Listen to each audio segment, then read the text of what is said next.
An Evening with Eros is brought to you by Hermes Wireless.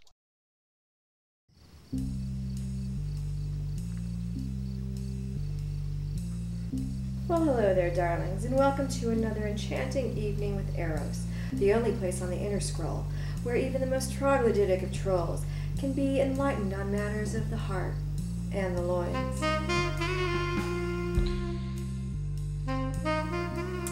Last week, we discussed how much our family, as much as we adore them, can stand in the way of our pursuit of pleasure.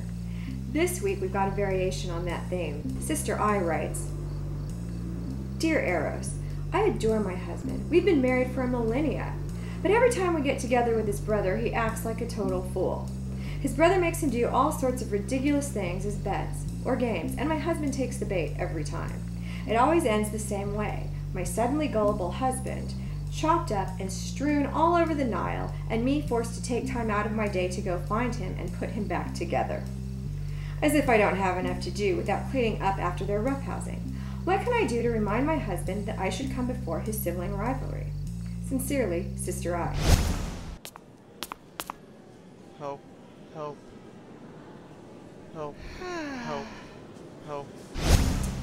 Let me level with you, sister. The male of the species, not that complicated.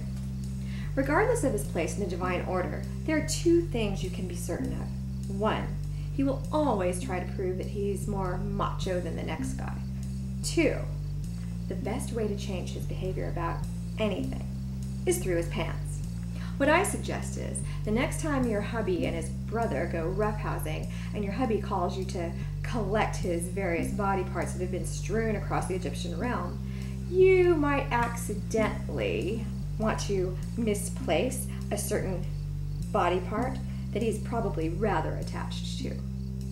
When he freaks out, as he inevitably will, you might want to just tell him that you could conjure up a replacement unit for him, but you only have enough magic to do it just this once.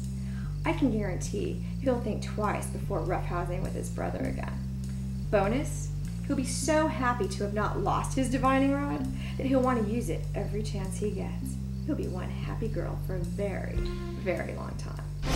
Our next question comes from Tails93, who writes, Dear Eros, for the last few months I have been seeing a Nordic demigod, but I haven't told him that I'm a Japanese fox spirit. We met while I was in human form, out walking on the outskirts of Asgard. Things have been going well, but the last few times we've made love, he's wanted to leave the oil lamp burning. So far, I've been able to convince him not to, but eventually he'll want to know why.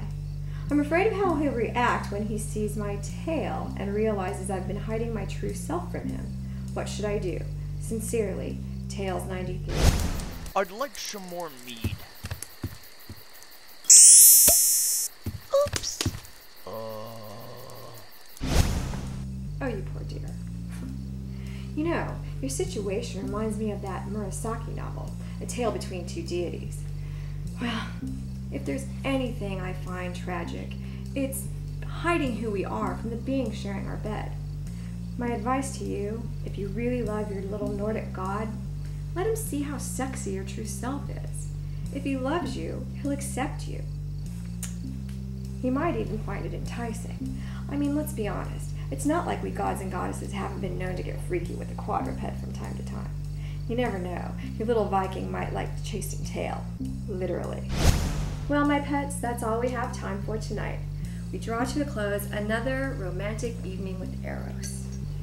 Until next week, you can send your questions to me. You can find me on the higher heavenly highway at hhh.eveningiwitheros.div or on the mortal internet at www.aneveningwitheros.com. But until then, go out and be safe, have fun, and think of me while you do. Nighty-night.